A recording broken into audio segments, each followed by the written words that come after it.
ਸਤਿ ਸ਼੍ਰੀ ਅਕਾਲ ਜੀ ਆਇਆਂ ਨੂੰ ਦੇਸੀ ਰੰਗ ਸ਼ੋਅ ਦੇ ਵਿੱਚ ਸਵਾਗਤ। ਵੀਰਵਾਰ ਦਾ ਦਿਨ ਪ੍ਰੋਗਰਾਮ ਲੈ ਕੇ ਤੁਹਾਡੀ ਕਚਹਿਰੀ ਵਿੱਚ ਹਾਜ਼ਰ ਹੋ ਚੁੱਕੇ ਹਾਂ ਜੀ। ਸੋ ਮੰਡੇ ਟੂ ਫਰਾਈਡੇ, ਸੋਮਵਾਰ ਤੋਂ ਲੈ ਕੇ ਸ਼ੁੱਕਰਵਾਰ ਤੱਕ 5 ਦਿਨ ਸਾਡੇ ਜਿਹੜੇ ਮਾਰਨਿੰਗ ਦੇ ਸ਼ੋਅ ਹੁੰਦੇ ਆ 2 ਘੰਟੇ ਲਾਈਵ ਹੁੰਦੇ ਆ। 8 ਤੋਂ 9 ਬਲਤੇਜ ਪੰਨੂ ਸਾਹਿਬ, ਰਵਿੰਦਰ ਸਿੰਘ ਤੇ ਪ੍ਰਿੰਸ ਸੰਧੂ ਸਾਹਿਬ ਲੈ ਕੇ ਆਉਂਦੇ। ਅੱਜ ਨਵਾਂ ਪੰਜਾਬ ਤੇ ਇੰਡੀਆ ਦੀ ਗੱਲਬਾਤ ਹੁੰਦੀ ਹੈ। 9 ਤੋਂ 10 ਦੇਸੀ ਰੰਗ ਦੀ ਵਾਰੀ ਆ ਜਾਂਦੀ ਹੈ ਜੀ। ਅਤੇ ਦੇਸੀ ਰੰਗ ਦੇ ਵਿੱਚ ਹਰ ਰੋਜ਼ ਸਾਡੇ ਨਾਲ ਨਵੇਂ ਮਹਿਮਾਨ ਹੁੰਦੇ ਆ। ਪਹਿਲੇ ਭਾਗ ਦੇ ਵਿੱਚ ਅਸੀਂ ਗੱਲਬਾਤ ਕਿਸੇ ਨਾ ਕਿਸੇ ਜਿਹੜੇ ਕਰੰਟ ਇਸ਼ੂ ਹੁੰਦੇ ਆ ਉਹਨਾਂ 'ਤੇ ਕਰਦੇ ਹੁੰਦੇ ਆ, ਅਤੇ ਸੈਕਿੰਡ ਭਾਗ ਦੇ ਵਿੱਚ ਗੱਲਬਾਤ ਕਰੀਦੀ ਆ ਰਾਜਨੀਤੀ ਦੀ, ਕਿਉਂਕਿ ਕੈਨੇਡੀਅਨ ਇਲੈਕਸ਼ਨ 20 ਸਤੰਬਰ ਨੂੰ ਜਿਹੜੀਆਂ ਆ ਰਹੀਆਂ, ਜਿਵੇਂ ਜਿਵੇਂ ਦਿਨ ਨੇੜੇ ਆ ਰਹੇ ਆ ਅਤੇ ਮੈਦਾਨ ਹੋਰ ਭਖਦਾ ਜਾ ਰਿਹਾ ਹੈ। ਪਰ ਜਿਹੜਾ ਵੀਰਵਾਰ ਦਾ ਦਿਨ ਹੁੰਦਾ ਉਸ ਦਿਨ ਅਸੀਂ ਗੱਲਬਾਤ ਇੱਕ ਕਹਾਣੀ ਜਿਹੜੀ ਇੱਕ ਹੱਡ ਬੀਤੀ ਹੁੰਦੀ ਆ ਕਿਸੇ ਇਨਸਾਨ ਦੀ, ਉਸ 'ਤੇ ਗੱਲਬਾਤ ਕਰਦੇ ਹੁੰਦੇ ਆ। ਅਤੇ ਸਾਡੇ ਬੜੇ ਹੀ ਸਤਿਕਾਰਯੋਗ ਹਰਪ੍ਰੀਤ ਜਵੰਦਾ ਸਾਹਿਬ, ਸੋ ਉਹ ਕਹਾਣੀ ਨੂੰ ਆਪਣੀ ਜਿਹੜੀ ਕਲਮ ਦੇ ਨਾਲ ਇਸ ਤਰ੍ਹਾਂ ਕਲਮਬੰਦ ਕਰਦੇ ਆ ਕਿ ਤੁਸੀਂ ਜਿੰਨੇ ਵਾਰੀ ਵੀ ਉਹ ਕਹਾਣੀ ਨੂੰ ਪੜ੍ਹ ਲਓ ਨਾ, ਤੁਹਾਨੂੰ ਇਹ ਲੱਗਦਾ ਕਿ ਯਾਰ ਫਰੈਸ਼ ਨਵੀਂ ਕਹਾਣੀ ਆ। ਸੋ ਅੱਜ ਵੀ ਜਿਹੜੀ ਕਹਾਣੀ ਆ ਉਹ ਇੱਕ ਹੈ ਤਾਂ ਮਿੰਨੀ ਬੱਸ ਦੇ ਨਾਲ ਸੰਬੰਧਿਤ, ਜਿਹੜਾ ਆਪਾਂ ਕਹਿ ਲਈਏ ਜਿਹੜਾ ਉਹ 'ਚ ਮਤਲਬ ਫੋਕਸ ਕਾਫੀ ਮਿੰਨੀ ਬੱਸ ਦਾ ਵੀ ਕੀਤਾ ਗਿਆ, ਪਰ ਉਹ 'ਚੋਂ ਸਿੱਖਣ ਨੂੰ ਬਹੁਤ ਕੁਛ ਮਿਲ ਰਿਹਾ ਹੈ। ਅਤੇ ਕਿਸ ਤਰ੍ਹਾਂ ਕਈ ਵਾਰ ਨਾ ਜਦੋਂ ਸਾਡੀਆਂ ਰਿਸ਼ਤੇਦਾਰੀਆਂ ਹੁੰਦੀਆਂ ਉਹਨਾਂ ਦੇ ਵਿੱਚ ਜਦੋਂ ਕਿਸੇ ਪਾਸੇ ਤੁਹਾਨੂੰ ਖੜਨਾ ਪੈ ਜਾਂਦਾ ਹੈ ਅਤੇ ਫਿਰ ਦੂਸਰੇ ਵਾਲੇ ਜਿਹੜੇ ਸਾਡੇ ਰਿਸ਼ਤੇਦਾਰ ਨਾ ਗੁੱਸੇ ਹੋ ਜਾਂਦੇ ਆ। ਉਹ ਸਾਰੀ ਜਿਹੜੀ ਹੱਡ ਬੀਤੀ ਆ ਇੱਕ ਕੁੜੀ ਦੇ ਜਿਹੜਾ ਪਾਤਰ ਆ ਨਾ ਉਹਦੇ 'ਤੇ ਕਹਾਣੀ ਜਿਹੜੀ ਘੁੰਮਦੀ ਆ। ਅਤੇ ਮਿੰਨੀ ਬੱਸ ਤੁਹਾਨੂੰ ਯਾਦ ਆ ਜਾਂਦਾ ਹੋਣਾ ਕਿ ਮਿੰਨੀ ਬੱਸ ਦੀ ਵੀ ਕਿਸੇ ਟਾਈਮ ਪੂਰੀ ਚੜ੍ਹਾਈ ਹੁੰਦੀ ਸੀ ਪੰਜਾਬ ਦੇ ਵਿੱਚ। ਜੇ ਕਿਸੇ ਨੇ ਮਿੰਨੀ ਬੱਸ ਪਾਲੀ ਨਾ ਅਤੇ ਬਸ ਫਿਰ ਪੂਰੇ ਪਿੰਡ ਦੇ ਵਿੱਚ ਆਸੇ ਪਾਸੇ ਟੌਰ ਹੁੰਦੀ ਸੀ। ਅਤੇ ਜਿਹੜੀ ਅੱਜ ਦੀ ਕਹਾਣੀ ਆ ਮੈਂ ਪਹਿਲਾਂ ਵੀ ਪੜ੍ਹੀ ਸੀਗੀ ਅਤੇ ਫਿਰ ਦੁਬਾਰਾ ਪੜ੍ਹਨ ਨੂੰ ਦਿਲ ਕੀਤਾ, ਅਤੇ ਜਵੰਦਾ ਸਾਹਿਬ ਨੂੰ ਰਿਕੁਐਸਟ ਕੀਤੀ ਕਿ ਜਵੰਦਾ ਸਾਹਿਬ ਜੇ ਹੋ ਸਕਦਾ ਆਪਾਂ ਇਸ ਕਹਾਣੀ ਦੀ ਗੱਲਬਾਤ ਕਰੀਏ, ਕਿਉਂਕਿ ਬੜੇ ਲੋਕਾਂ ਦੇ ਬੜੇ ਦਰਸ਼ਕਾਂ ਦੇ ਤੁਹਾਡੇ ਦੋਸਤੋ ਜਜ਼ਬਾਤ ਜੁੜੇ ਹੁੰਦੇ ਆ ਆਪਣੇ ਉਸ ਮਿੰਨੀ ਬੱਸ ਦੇ ਨਾਲ। ਕਈ ਵਾਰ ਲੇਟ ਹੋ ਗਈ, ਪਹਿਲਾਂ ਆ ਗਈ, ਅਤੇ ਕਿਸ ਤਰ੍ਹਾਂ ਜਦੋਂ ਰੋਡ 'ਤੇ ਭੱਜਦੀ ਸੀ ਜੰਪ ਪਾਉਂਦੇ ਹੁੰਦੇ ਸੀ, ਉਹ ਸਾਰੀਆਂ ਗੱਲਾਂ ਬਾਤਾਂ ਕਰਾਂਗੇ। ਸਭ ਤੋਂ ਪਹਿਲਾਂ ਜੀ ਆਇਆਂ ਨੂੰ ਆਖਦੇ ਹਾਂ ਹਰਪ੍ਰੀਤ ਜਵੰਦਾ ਸਾਹਿਬ ਦਾ, ਵਿਨੀਪੈਗ ਸ਼ਹਿਰ ਤੋਂ। ਜਵੰਦਾ ਸਾਹਿਬ ਜੀ ਆਇਆਂ ਨੂੰ, ਸਤਿ ਸ਼੍ਰੀ ਅਕਾਲ ਜੀ। ਡਾਕਟਰ ਸਾਹਿਬ ਸਤਿ ਸ਼੍ਰੀ ਅਕਾਲ, ਮਿਹਰਬਾਨੀ, ਸ਼ੁਕਰੀਆ, ਜੁਦੇ ਵਾਸਤੇ ਰਹੋ ਜੀ ਆਇਆਂ ਨਾਲ ਜੁੜ ਗਏ ਨੇ ਸਾਡੇ ਦਰਸ਼ਕ, ਉਹਨਾਂ ਨੂੰ ਵੀ ਮੇਰੀ ਪਿਆਰ ਭਰੀ ਸਤਿ ਸ਼੍ਰੀ ਅਕਾਲ। ਸਤਿ ਸ਼੍ਰੀ ਅਕਾਲ ਜਵੰਦਾ ਸਾਹਿਬ। ਮੈਂ ਪਹਿਲਾਂ ਵੀ ਕਹਾਣੀ ਪੜ੍ਹ ਚੁੱਕਿਆ ਸੀ, ਪਰ ਫਿਰ ਸ਼ੁਰੂ ਤੋਂ ਲੈ ਕੇ ਐਂਡ ਤੱਕ ਪੜ੍ਹੀ, ਬੜਾ ਜਜ਼ਬਾਤ ਜਿਹੜੇ ਸੀ ਨਾ ਉਹਦੇ ਵਿੱਚ। ਔਰ ਬੇਸ਼ੱਕ ਕਹਾਣੀ ਇੱਕ ਮਿੰਨੀ ਬੱਸ ਦੀ ਆ, ਠੀਕ ਹੈ, ਪਰ ਉਹਦੇ ਨਾਲ ਜੋ ਆਮ ਲੋਕਾਂ, ਆਮ ਸਾਡੇ ਪਰਿਵਾਰਾਂ 'ਚ ਹੁੰਦਾ ਹੈ, ਸਾਡੇ ਰਿਸ਼ਤਿਆਂ 'ਚ ਹੁੰਦਾ ਹੈ, ਚਾਚੇ ਤਾਇਆਂ 'ਚ ਹੁੰਦਾ, ਭੂਆ ਵਾਲੀ ਸਾਈਡ ਤੋਂ ਲਾ ਲਓ, ਮਾਮੇ ਵਾਲੀ ਸਾਈਡ ਤੋਂ ਲਾ ਲਓ, ਹੈ ਨਾ, ਸੱਚੀ ਮੁੱਚੀ ਉਹ ਮਤਲਬ ਐਂ ਲੱਗਦਾ ਕਿ ਹਰ ਇਨਸਾਨ ਦੀ ਇਹ ਸਾਡੇ ਪਰਿਵਾਰ ਦੀ ਕਹਾਣੀ ਆ ਜੀ। ਕਰੀਏ ਸ਼ੁਰੂਆਤ। ਬਿਲਕੁਲ ਠੀਕ ਹੈ ਜੀ। ਤੁਸੀਂ ਰਿਸ਼ਤਿਆਂ ਦੀ ਜਿਹੜੀ ਟੁੱਟ ਭੱਜ ਹੈ ਉਹ ਬਹੁਤ ਛੇਤੀ ਹੋ ਰਹੀ ਹੈ ਜੀ। ਨਿੱਕੀਆਂ ਗੱਲਾਂ ਨੂੰ ਬੇਸ ਬਣਾ ਕੇ ਜਿਹੜੀ ਟੁੱਟ ਭੱਜ ਹੁੰਦੀ ਹੈ ਉਹ ਆਸ-ਪਾਸ ਕਾਫੀ ਵੇਖਣ ਨੂੰ ਮਿਲ ਰਹੀ ਹੈ ਹੁਣ ਸਾਡੇ ਜੀ। ਤੇ ਮੈਂ ਆਪਾਂ ਟੌਪਿਕ ਤੇ ਆ ਕੇ ਨਾ ਪਹਿਲਾਂ ਤੁਹਾਨੂੰ ਮੈਂ ਡਿਸਕਸ ਕਰਨਾ ਚਾਹੁੰਦਾ ਉਹ ਜੋ ਇੱਕ ਹੱਡ ਬੀਤੀ ਹੈ ਕਹਿ ਲਓ, ਜਾਂ ਇੱਕ ਸਾਹਮਣੇ ਅੱਖਾਂ ਦੇ ਸਾਹਮਣੇ ਬੀਤੀ ਇੱਕ ਸਟੋਰੀ ਹੈ ਜੀ। ਸਾਡੇ ਗੁਰਦਾਸਪੁਰ ਜ਼ਿਲ੍ਹੇ 'ਚ ਇੱਕ ਰਿਆਲਟੀ ਕਾਲਜ ਹੈ ਜੀ, ਕੁੜੀਆਂ ਦਾ ਕਾਲਜ, ਤੇ ਉਹਦੇ ਨਾਲ ਸੰਬੰਧਿਤ ਇਹ ਹੈ ਜੀ ਇੱਕ ਵਾਰਤਕ ਕਹਿ ਲਓ, ਕਹਾਣੀ ਕਹਿ ਲਓ, ਜਾਂ ਇੱਕ ਹੱਡ ਬੀਤੀ ਕਹਿ ਲਓ ਜੀ। ਸ਼ੁਰੂ ਏਦਾਂ ਕਰਦਾ ਜੀ ਕਿ ਰਿਆਲਟੀ ਕਾਲਜ ਤੁਗਲਵਾਲ ਅਜੇ ਹਾਇਰ ਸੈਕੰਡਰੀ ਵਿੱਚ ਦਾਖਲਾ ਲਿਆ ਹੀ ਸੀ ਕਿ ਮਾਮੇ ਹੋਰਾਂ ਨਵੀਂ ਮਿੰਨੀ ਬੱਸ ਵੀ ਉਸੇ ਰੂਟ ਤੇ ਪਾ ਲਈ ਜੀ। ਮਾਮਾ ਆਪ ਤੇ ਟਿਕਟਾਂ ਕੱਟਿਆ ਕਰਦਾ ਸੀ, ਆਪ ਤੇ ਟਿਕਟਾਂ ਕੱਟਿਆ ਕਰਦਾ ਸੀ, ਤੇ ਤਾਰੀ ਵੀਰ ਯਾਨੀ ਕਿ ਮਾਮੇ ਦਾ ਮੁੰਡਾ ਬੱਸ ਚਲਾਇਆ ਕਰਦਾ ਸੀ। ਉਨੀ ਦਿਨੀ ਜ਼ਿਆਦਾਤਰ ਟਾਂਗੇ ਤੇ ਸਾਈਕਲ ਹੀ ਹੋਇਆ ਕਰਦੇ ਸਨ ਜੀ। ਸਾਡਾ ਘਰ ਸੜਕ ਤੋਂ 4-5 ਕਿੱਲੇ ਹਟਵਾਂ ਸੀ। ਨਾਨਕਿਆਂ ਦੀ ਬੱਸ ਦਾ ਇੰਨਾ ਹੰਕਾਰ ਕਿ ਮਜਾਲ ਕਿ ਤਾਰੀ ਵੀਰ ਮੈਨੂੰ ਉਡੀਕੇ ਬਿਨਾ ਬੱਸ ਅਗਾਂਹ ਤੋਰ ਲਵੇ ਜੀ। ਮੈਂ ਮਰਜ਼ੀ ਨਾਲ ਘਰੋਂ ਨਿਕਲਦੀ, ਫਿਰ ਮਟਕ ਤੁਰ ਕੇ ਅੱਪੜ ਬੜੀ ਸ਼ਾਨ ਨਾਲ ਬੱਸ ਅੰਦਰ ਵੜ ਜਾਇਆ ਕਰਦੀ, ਤੇ ਪਹਿਲੋਂ ਤੋਂ ਹੀ ਖਾਲੀ ਰੱਖੀ ਸੀਟ ਤੇ ਬੈਠ ਜਾਇਆ ਕਰਦੀ। ਬੱਸ ਵਿੱਚ ਖੁਸਰ ਫੁਸਰ ਸ਼ੁਰੂ ਹੋ ਜਾਂਦੀ। ਕੋਈ ਆਖਦਾ ਭਾਣਜੀ ਜੂ ਹੋਈ, ਇੰਨਾ ਹੱਕ ਤੇ ਬਣਦਾ ਹੀ ਹੈ ਜੀ। ਮੇਰੀਆਂ ਕਿਤਾਬਾਂ ਵੱਲ ਤੇ ਕੋਈ ਮੇਰੇ ਗਲ ਪਾਏ ਸੂਟ ਵੱਲ ਵੇਖਦੀ ਰਹਿ ਜਾਂਦੀ। ਪਰ ਮਜਾਲ ਹੈ ਕਿ ਕਿਸੇ ਵਿੱਚ ਮੈਨੂੰ ਕੁਝ ਆਖਣ ਦੀ ਹਿੰਮਤ ਹੁੰਦੀ ਜੀ। ਅਚਾਨਕ ਇੱਕ ਦਿਨ ਨਾਨਕੇ ਪਿੰਡ ਜ਼ਮੀਨ ਜਾਇਦਾਦ ਦਾ ਰੌਲਾ ਪੈ ਗਿਆ। ਜੀ ਮੇਰੀ ਮਾਂ ਨੂੰ ਤਿੰਨਾਂ ਭਰਾਵਾਂ ਵਿੱਚੋਂ ਕਿਸੇ ਇੱਕ ਦੀ ਹਾਮੀ ਭਰਨੀ ਪੈ ਗਈ। ਜੀ ਬੱਸ ਵਾਲਾ ਮਾਮਾ ਨਾਰਾਜ਼ ਹੋ ਗਿਆ, ਬੋਲਚਾਲ ਬੰਦ ਹੋ ਗਈ ਤੇ ਫਿਰ ਤਾਰੀ ਵੀਰੇ ਨੇ ਬੱਸ ਖਲਿਆਰਨੀ ਬੰਦ ਕਰ ਦਿੱਤੀ। ਜੀ ਮੈਂ ਉੱਥੇ ਬੱਸ ਉਡੀਕਦੀ ਰਹਿੰਦੀ, ਪਰ ਉਹ ਬਿਨਾਂ ਨਜ਼ਰਾਂ ਮਿਲਾਏ ਹੀ ਕੋਲੋਂ ਦੀ ਛੇਤੀ ਨਾਲ ਲੰਘਾ ਕੇ ਲੈ ਜਾਇਆ ਕਰਦਾ। ਜੀ ਅਖੀਰ ਇਹ ਵਰਤਾਰਾ ਵੇਖਦਿਆਂ ਘਰਦਿਆਂ ਮੈਨੂੰ ਸਾਈਕਲ ਲੈ ਦਿੱਤਾ। ਜੀ ਹੁਣ ਜਦੋਂ ਕਦੀ ਪਿੱਛੋਂ ਆਉਂਦੀ ਬੱਸ ਦਿਸ ਪਿਆ ਕਰਦੀ ਤਾਂ ਮੈਂ ਸਾਈਕਲ ਇੱਕ ਪਾਸੇ ਖੜਾ ਕਰ ਉਨੀ ਦੇਰ ਡਰਾਈਵਰ ਦੀ ਸੀਟ ਤੇ ਬੈਠੇ ਤਾਰੀ ਵੀਰੇ ਵੱਲ ਨੂੰ ਵੇਖਦੀ ਰਹਿੰਦੀ, ਜਦੋਂ ਤੱਕ ਉਹ ਕੋਲੋਂ ਦੇ ਲੰਘਾ ਕੇ ਨਾ ਲੈ ਜਾਇਆ ਕਰਦਾ। ਜੀ ਕਈ ਮੈਨੂੰ ਮਜ਼ਾਕ ਕਰਦੀਆਂ, ਨਹੀਂ ਕੀ ਹੋਇਆ ਤੇਰੀ ਮਾਮੇ ਦੀ ਬੱਸ ਨੂੰ? ਕੁਝ ਹਮਦਰਦੀ ਵੀ ਕਰਦੀਆਂ, ਅਖੇ ਨਾਨਕਿਆਂ ਦੀ ਬੱਸ ਹੋਵੇ ਤਾਂ ਵਿਚਾਰੀ ਭਾਣਜੀ ਨੂੰ ਪੈਡਲ ਮਾਰਨੇ ਪੈਣ। ਜੀ ਇਹ ਬੜੀ ਗੱਲ ਹੈ। ਇਹ ਸਭ ਕੁਝ ਸੁਣ ਮੇਰਾ ਕਾਲਜਾ ਬਲੂੰਦਰਿਆ ਜਾਂਦਾ। ਜੀ ਇੰਜ ਹੀ 6 ਮਹੀਨੇ ਲੰਘ ਗਏ। ਕਈ ਵਾਰ ਮੇਰਾ ਸਾਈਕਲ ਖਰਾਬ ਹੋ ਜਾਂਦਾ, ਪੈਂਚਰ ਹੋ ਜਾਂਦਾ, ਫਿਰ ਮੀਂਹ ਕਣੀ ਵਾਲੇ ਦਿਨ ਨਾ ਚਲਾਇਆ ਜਾਂਦਾ ਤਾਂ ਟਾਂਗੇ ਤੇ ਹੀ ਆਉਣਾ ਪੈਂਦਾ। ਜੀ ਇੱਕ ਦਿਨ ਟਾਂਗਾ ਉਡੀਕਦੀ ਛਾਵੇਂ ਖਲੋਤੀ ਹੋਈ ਸਾਂ ਕਿ ਬੱਸ ਆਉਂਦੀ ਦਿਸੀ, ਮਾਮੇ ਦੀ ਬੱਸ ਆਉਂਦੀ ਦਿਸੀ। ਜੀ ਮੈਂ ਜਾਣ ਕੇ ਹੀ ਧਿਆਨ ਦੂਜੇ ਪਾਸੇ ਕਰ ਲਿਆ। ਹੁਣ ਮੈਨੂੰ ਵੀ ਤਾਰੀ ਵੀਰੇ ਨਾਲ ਨਫ਼ਰਤ ਜਹੀ ਹੋ ਗਈ ਸੀ। ਜੀ ਅਚਾਨਕ ਵੇਖਿਆ ਬੱਸ ਕੋਲ ਆ ਕੇ ਖਲੋ ਗਈ ਹੈ। ਜੀ ਬੜਾ ਹੈਰਾਨ ਹੋਈ। ਫਿਰ ਵੇਖਿਆ ਅੱਜ ਡਰਾਈਵਰ ਵਾਲੀ ਸੀਟ ਤੇ ਕੋਈ ਹੋਰ ਸੀ। ਤਾਰੀ ਵੀਰ ਨਹੀਂ ਸੀ। ਜੀ ਮਗਰੋਂ ਟਿਕਟਾਂ ਕੱਟਣ ਵਾਲਾ ਵੀ ਕੋਈ ਹੋਰ ਹੀ ਸੀ। ਇਹਨੇ ਨੂੰ ਓਪਰਾ ਜਿਹਾ ਡਰਾਈਵਰ ਬਾਰੀ ਖੋਲ ਥੱਲੇ ਉਤਰ ਆਇਆ ਤੇ ਆਖਣ ਲੱਗਾ, ਭੈਣੇ ਤੇਰੀ ਸੀਟ ਮੱਲੀ ਹੋਈ ਏ। ਮੈਂ ਆਪ ਮੁਹਾਰੇ ਆਖ ਉੱਠੀ, ਤੇ ਤਾਰੀ ਵੀਰ ਕਿੱਥੇ ਹੈ? ਟਿਕਟਾਂ ਕੱਟਦਾ ਮੇਰਾ ਮਾਮਾ ਵੀ ਨਹੀਂ ਦਿਸਦਾ। ਉਹ ਚੁੱਪ ਜਾ ਕਰ ਗਿਆ। ਫਿਰ ਹੌਲੀ ਜਿਹੀ ਆਖਣਾ ਸ਼ੁਰੂ ਕੀਤਾ ਕਿ ਭੈਣੇ ਤੇਰਾ ਮਾਮਾ ਤੇ ਕੱਲ ਦਾ ਪੂਰਾ ਹੋ ਗਿਆ। ਜੀ ਤੇ ਭੋਗ ਤੱਕ ਇਹ ਬੱਸ ਹੁਣ ਮੈਂ ਹੀ ਚਲਾਉਂ। ਜੀ ਤਾਰੀ ਵੀਰ ਨੇ ਮੈਨੂੰ ਪੱਕੀ ਕੀਤੀ ਸੀ ਕਿ ਫਲਾਣੀ ਥਾਂ ਤੇ ਫਲਾਣੇ ਰੰਗ ਦਾ ਸੂਟ ਪਾਈ ਜੇ ਕੋਈ ਕੁੜੀ ਖਲੋਤੀ ਦਿਸੇ ਤਾਂ ਉਹ ਟਾਂਗਾ ਉਡੀਕਦੀ, ਪੱਕਾ ਮੇਰੀ ਭੈਣ ਹੀ ਹੋ। ਨੂੰ ਉਸਦੇ ਮਾਮੇ ਵਾਲਾ ਸੁਨੇਹਾ ਜ਼ਰੂਰ ਦੇ ਦੇਵੀਂ। ਜੀ ਇੰਨੀ ਗੱਲ ਸੁਣ ਮੇਰੇ ਹੱਥੋਂ ਕਿਤਾਬਾਂ ਛੁੱਟ ਗਈਆਂ।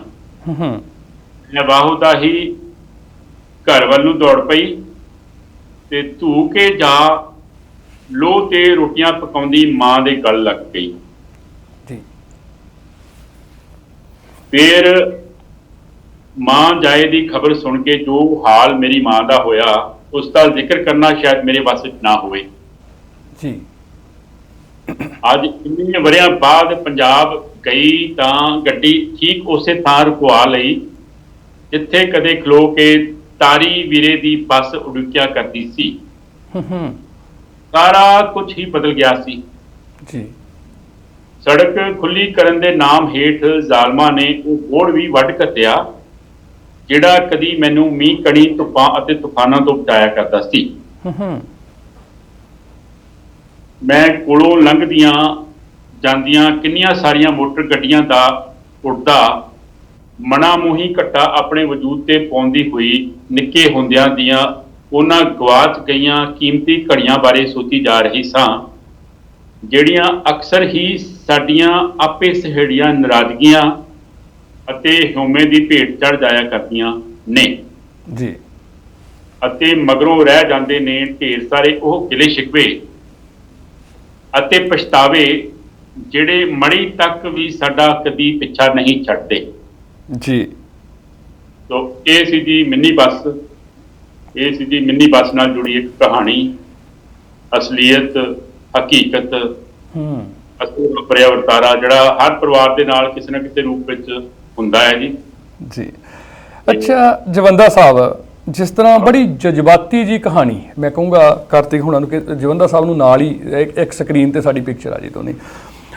ਜਵੰਦਾ ਸਾਹਿਬ, ਜਿਸ ਤਰ੍ਹਾਂ ਇਹ ਕਹਾਣੀ ਨਾ ਹਰ ਪਰਿਵਾਰ ਨੂੰ ਆਪਣੀ ਲੱਗਦੀ ਆ, ਹੈ ਨਾ, ਔਰ ਆਮ ਹੀ ਇਦਾਂ ਦੀਆਂ ਘਟਨਾਵਾਂ, ਜਿੱਦਾਂ ਦੇਖੋ ਇਹ ਉਸ ਲੜਕੀ ਦੇ ਜਜ਼ਬਾਤ, ਮਤਲਬ ਹੈ ਨਾ, ਇੱਕ ਮਿੰਨੀ ਬੱਸ ਦਾ ਮਤਲਬ ਤੁਸੀਂ ਉਹਨੂੰ ਕਿਸ ਤਰ੍ਹਾਂ ਆਪਣੀ ਕਲਮ ਦੇ ਨਾਲ ਕਲਮਬੰਦ ਕੀਤਾ, ਹੈ ਨਾ, ਤੇ ਪਰ ਉਹ ਐਕਚੁਅਲ ਦੇ ਚੀਜ਼ ਭਾਜੀ ਕੀ ਹੈਗੀ ਆ, ਹੈ ਨਾ, ਐਕਚੁਅਲ ਦੇ ਵਿੱਚ ਜਵੰਦਾ ਸਾਹਿਬ ਚੀਜ਼ ਕੀ ਆ ਕਿ ਦੇਖੋ ਇਹ ਸਾਡੇ ਪਰਿਵਾਰਾਂ 'ਚ ਜਦੋਂ ਇਕੱਠੇ ਪਰਿਵਾਰ ਹੁੰਦੇ ਆ, ਵੱਖਰੇ ਸੈਪਰੇਟ ਹੁੰਦੇ ਆ ਨਾ, ਤੇ ਕਈ ਵਾਰ ਦੇਖੋ ਕੌਣ ਠੀਕ ਆ, ਉਹ ਕਹਿੰਦੇ ਹੁੰਦੇ ਨਾ, ਜੇ ਸ਼ੀਕੇ ਨੂੰ ਟੇਢਾ ਕਰ ਲਓ, ਪੁੱਠਾ ਕਰ ਲਓ ਤੇ 9 ਬਣ ਜਾਂਦਾ ਤੇ 6 ਬਣ ਜਾਂਦਾ ਹੈ ਨਾ। ਸੋ ਇਹ ਸਾਰੇ ਪਰਿਵਾਰਾਂ ਦੀਆਂ ਇਹ ਕਹਾਣੀਆਂ ਹੈ, ਪਰ ਜਦੋਂ ਇਹ ਕਿਤੇ ਸੈਪਰੇਸ਼ਨ ਹੁੰਦੀ ਆ, ਜਦੋਂ ਅਸੀਂ ਦੋਸਤ ਹੁੰਦੇ ਆ, ਅਸੀਂ ਪਰਿਵਾਰ ਇਕੱਠੇ ਹੁੰਦੇ ਆ, ਉਦੋਂ ਤਾਂ ਸਭ ਕੁਝ ਅਸੀਂ ਪਰਵਾਹ ਨਹੀਂ ਕਰਦੇ ਜੀ, ਹੈ ਨਾ। ਜਦੋਂ ਇਹ ਚੀਜ਼ਾਂ ਆਉਂਦੀਆਂ ਤੇ ਫਿਰ ਉਦੋਂ ਕਿਸੇ ਨਾ ਕਿਸੇ ਜਿਹੜੇ ਸਾਡੇ ਰਿਸ਼ਤੇਦਾਰ ਹੁੰਦੇ ਆ ਉਹਨੂੰ ਵਿੱਚ ਲਿਆ ਜਾਂਦਾ ਹੈ, ਜਾਂ ਕਿਸੇ ਨਜ਼ਦੀਕੀ ਦੋਸਤ ਨੂੰ ਲਿਆ ਜਾਂਦਾ ਹੈ, ਠੀਕ ਹੈ। ਫਿਰ ਉਹ ਜਿਹੜੀ ਸਥਿਤੀ ਹੁੰਦੀ ਆ ਨਾ, ਤੇ ਅਸੀਂ ਜਿਹੜਾ ਰਿਸ਼ਤੇਦਾਰ ਜਾਂ ਦੋਸਤ ਵਿੱਚ ਮਿਡਲ ਦੇ ਵਿੱਚ ਆਉਂਦਾ ਹੈ ਨਾ, ਉਹਦੀ ਕੋਸ਼ਿਸ਼ ਹੁੰਦੀ ਹੈ ਕਿ 19 ਕਰਕੇ, ਕਈ ਮੈਂ ਦੇਖਿਆ ਜੀ ਕਿ ਕਈ ਬੜੇ ਸਿਆਣੇ ਮਤਲਬ ਸੁਲਝੇ ਵੇ ਜਿਹੜੇ ਹੁੰਦੇ ਸੀ ਬਜ਼ੁਰਗ, ਉਹ ਇਦਾਂ ਦਾ ਫੈਸਲਾ ਕਰਦੇ, ਉਹਨਾਂ ਨੂੰ ਪਤਾ ਹੁੰਦਾ ਸੀ ਕਿ ਇਹਦੇ ਨਾਲ ਧੱਕਾ ਹੋ ਰਿਹਾ, ਇਹਦੇ ਨਾਲ ਇਦਾਂ ਹੋ ਰਿਹਾ, ਉਹ ਇਸ ਤਰ੍ਹਾਂ ਕਰਦੇ ਸੀ ਕਿ ਬੈਲੈਂਸ ਜਿਹਾ ਹੋ ਜਾਵੇ, ਠੀਕ ਹੈ। ਔਰ ਕਈ ਵਾਰ ਇੰਨਾ ਕੁ ਮਤਲਬ ਅਸੀਂ ਜਵੰਦਾ ਸਾਹਿਬ ਹੋ ਜਾਂਦੇ ਆ ਕਿ ਨਹੀਂ ਇਹਨੇ ਆਹ ਕੀਤਾ, ਇਹਨੇ ਆਹ ਕੀਤਾ, ਉਹ ਜਿਹੜੀ ਚੀਜ਼ ਹੁੰਦੀ ਆ ਉਹ ਠੀਕ ਹੈ ਹੁੰਦਾ, ਪਰ ਕਈ ਚੀਜ਼ਾਂ ਦੇ ਵਿੱਚ ਨਾ ਕੁਝ ਹੋਣ ਦੇ ਬਾਵਜੂਦ ਵੀ ਮਤਲਬ ਉਹਨੂੰ ਮਿਡਲ ਜਿਹਾ ਕਰਨਾ ਪੈਂਦਾ ਹੈ ਨਾ, ਕਿਉਂਕਿ ਸਮਾਂ ਪਾ ਕੇ ਮਤਲਬ ਉਹ ਚੀਜ਼ਾਂ ਠੀਕ ਹੋ ਜਾਂਦੀਆਂ। ਤੇ ਉਹ ਜਿਹੜਾ ਰਿਸ਼ਤੇਦਾਰ ਦਾ ਵਿੱਚ ਰੋਲ ਨਿਭਾਇਆ ਹੁੰਦਾ, ਜਿਹੜੇ ਤਾਂ ਹੱਕ 'ਚ ਚਲਾ ਗਿਆ ਜੀ, ਉਹਨਾਂ ਦੀ ਤਾਂ ਬੱਲੇ ਬੱਲੇ। ਫਿਰ ਜਦੋਂ ਆਉਂਦੇ ਆ ਜੀ ਕਹਿੰਦੇ ਹੁੰਦੇ ਆ ਵੀ ਫੁੱਫੜ ਹੋਵੇ, ਤੇ ਫੁੱਫੜ ਨੂੰ ਕਹਿੰਦੇ ਨਾ ਬਾਅਦ 'ਚ ਘੱਟ ਪੁੱਛ ਲੈਣ ਹੁੰਦੀ ਆ, ਫਿਰ ਪੜਤਾਲ ਪੂਰੀ ਹੁੰਦੀ ਹੈ ਜੀ, ਚਾਹ ਪਾਣੀ ਸਭ ਕੁਝ ਹੁੰਦਾ ਹੈ ਨਾ। ਤੇ ਜਿਹੜੇ ਪਾਸੇ ਮਤਲਬ ਫੈਸਲਾ ਉਹਨਾਂ ਨੂੰ ਲੱਗਦਾ ਵੀ ਸਾਡੇ ਹੱਕ 'ਚ ਨਹੀਂ ਗਿਆ, ਸਾਡੇ ਇੱਧਰੋਂ ਮਤਲਬ ਥੋੜਾ ਜਿਹਾ ਮਤਲਬ ਪਾਸਾ ਰਹਿ ਗਿਆ, ਮਤਲਬ ਹੈ ਨਾ ਘੱਟ ਵੀ ਸਾਨੂੰ, ਤੇ ਉਧਰੋਂ ਭਾਜੀ ਫਿਰ ਜਿਹੜੀਆਂ ਰਿਸ਼ਤਿਆਂ ਤਰੇੜਾਂ ਨਾ ਕਈ ਵਾਰ ਉਹ ਇੰਨੀਆਂ ਲੰਬੀਆਂ ਚੱਲ ਜਾਂਦੀਆਂ ਕਿ ਫਿਰ ਉਹ ਜਦੋਂ ਇਸ ਤਰ੍ਹਾਂ ਦਾ ਵਰਤਾਵਾ ਹੁੰਦਾ, ਜਿਸ ਤਰ੍ਹਾਂ ਮਾਮਾ ਕਹਿੰਦੇ ਪੂਰਾ ਹੋ ਗਿਆ ਉਸ ਸਮੇਂ ਤੋਂ ਬਾਅਦ, ਹੈ ਨਾ, ਤੇ ਉਹ ਸਮਾਂ ਫਿਰ ਕਈ ਵਾਰ ਉਹ ਜਿਉਂਦੇ ਜਾਗਦੇ ਗੱਲਬਾਤ ਕਰਨ ਦਾ ਮੌਕਾ ਨਹੀਂ ਮਿਲਦਾ, ਹੈ ਨਾ। ਇਹ ਤੋਂ ਸਿੱਖਿਆ ਬੜੀ ਤਕੜੀ ਮਿਲਦੀ ਹੈ ਬਾਈ ਜੀ, ਕਿੱਦਾਂ ਸਿੱਖਿਆ ਲੈਣੀ ਚਾਹੀਦੀ ਹੈ, ਕਿਸ ਤਰ੍ਹਾਂ ਦੇ ਫੈਸਲੇ। ਔਰ ਨਾਲ ਹੀ ਮੈਂ ਆਪਣੇ ਦਰਸ਼ਕ ਇਸ ਟਾਈਮ ਦੇਖ ਰਹੇ ਆ ਕੋਈ ਮਿੰਨੀ ਬੱਸ ਦੇ ਨਾਲ ਸੰਬੰਧਿਤ ਜਾਂ ਜਿਹੜੀ ਇਹ ਰਿਸ਼ਤਿਆਂ ਨਾਲ, ਮੈਨੂੰ ਭਾਜੀ ਜ਼ਿਆਦਾ ਇਹ 'ਚ ਇਹੀ ਲੱਗੀ ਕਿ ਰਿਸ਼ਤਿਆਂ ਦੇ ਵਿੱਚ ਜਿਹੜੀ ਫੈਸਲੇ ਲੈਣ ਦੀ ਤੁਹਾਡੀ ਸੀ ਨਾ, ਉਹਦਾ ਬਹੁਤ ਵੱਡਾ ਰੋਲ ਆ, ਉਹ ਸਾਨੂੰ ਸਿੱਖਣ ਦੀ ਜ਼ਰੂਰਤ ਆ। ਜਿਹੜਾ ਹੁੰਦਾ ਨਾ ਜੀ, ਜਦੋਂ ਤੁਹਾਡੇ ਨਾਲ ਕੋਈ ਧੱਕਾ ਹੁੰਦਾ ਹੈ ਜਾਂ ਕੋਈ ਤੁਹਾਡੇ ਨਾਲ ਨਾਇਨਸਾਫੀ ਹੁੰਦੀ ਹੈ, ਤੇ ਤੁਸੀਂ ਉਹਨੂੰ ਸਦੀਵ ਨੂੰ ਆਪਣੇ ਦਿਮਾਗ ਦੇ ਵਿੱਚ ਬਿਠਾ ਲੈਂਦੇ ਹੋ, ਤੇ ਜਿਹੜੇ ਇਨਸਾਨ ਨਾਲ ਤੁਸੀਂ ਸਮਝਦੇ ਹੋ ਕਿ ਇਸ ਇਨਸਾਨ ਨੇ ਮੇਰੇ ਨਾਲ ਧੱਕਾ ਕੀਤਾ ਹੈ ਜਾਂ ਮੇਰੀ ਜਿਹੜੀ ਸੈਲਫ ਰਿਸਪੈਕਟ ਹੈ ਉਹਨੂੰ ਸੱਟ ਮਾਰੀ ਹੈ ਜੀ, ਫਿਰ ਉਸ ਬਾਰੇ ਤੇ ਤੁਹਾਡੇ ਮਨ 'ਚ ਕਈ ਤਰ੍ਹਾਂ ਦੀਆਂ ਓਪੀਨੀਅਨਸ ਬਣ ਜਾਂਦੀਆਂ ਨੇ, ਔਰ ਉਹ ਓਪੀਨੀਅਨ ਜਿਹੜੀਆਂ ਨੇ ਉਹ ਪਰਮਾਨੈਂਟਲੀ ਸੈੱਟ ਹੋ ਜਾਂਦੀਆਂ ਤੁਹਾਡੇ ਦਿਮਾਗ 'ਚ ਜੀ। ਕੰਟੀਨਿਊਸਲੀ ਦਿਨ ਦੇ ਵਿੱਚ ਕਈ ਵਾਰੀ ਕਿਸੇ ਐਸੇ ਮੂਮੈਂਟ ਤੇ ਜਦੋਂ ਉਸ ਮੂਮੈਂਟ ਦਾ ਉਸ ਸਿਚੁਏਸ਼ਨ ਨਾਲ ਸੰਬੰਧ ਹੀ ਨਹੀਂ ਹੁੰਦਾ ਜੀ, ਤੇ ਉਹ ਤੁਹਾਡੇ ਦਿਮਾਗ 'ਚ ਆ ਜਾਂਦੀ ਹੈ। ਫਿਰ ਤੁਹਾਡੇ ਮਨ 'ਚੋਂ ਕਈ ਵਾਰੀ ਕੋਈ ਐਸੀਆਂ ਵੇਵਸ ਨਿਕਲਦੀਆਂ ਨੇ ਜਿਹੜੀਆਂ ਜਾਂਦੀਆਂ ਤੇ ਕਿਤੇ ਨਹੀਂ ਹੈ ਜੀ, ਲੇਕਿਨ ਅਲਟੀਮੇਟਲੀ ਮੁੜ ਘੁੜ ਕੇ ਫਿਰ ਤੁਹਾਡੇ ਕੋਲ ਆ ਕੇ ਤੁਹਾਨੂੰ ਡਿਸਟਰੋਏ ਕਰਦੀਆਂ ਨੇ। ਇੱਕ ਦੂਰ ਬੈਠੇ ਇਨਸਾਨ ਦੇ ਨਾਲ ਗੁੱਸਾ ਕਰਨਾ ਜਾਂ ਉਹਦੇ ਨਾਲ ਗਿਲਾ ਸ਼ਿਕਵਾ ਰੱਖਣਾ ਜਾਂ ਉਹਦੇ ਬਾਰੇ ਮਾੜਾ ਸੋਚਣਾ ਜੀ, ਜਸਟ ਲਾਈਕ ਇੱਕ ਐਸੀ ਸਿਚੁਏਸ਼ਨ ਹੈ ਕਿ ਤੁਸੀਂ ਖੁਦ ਜ਼ਹਿਰ ਪੀ ਕੇ ਸਮਝੋ ਕਿ ਅਗਲਾ ਬੰਦਾ ਮਰ ਜਾਏ।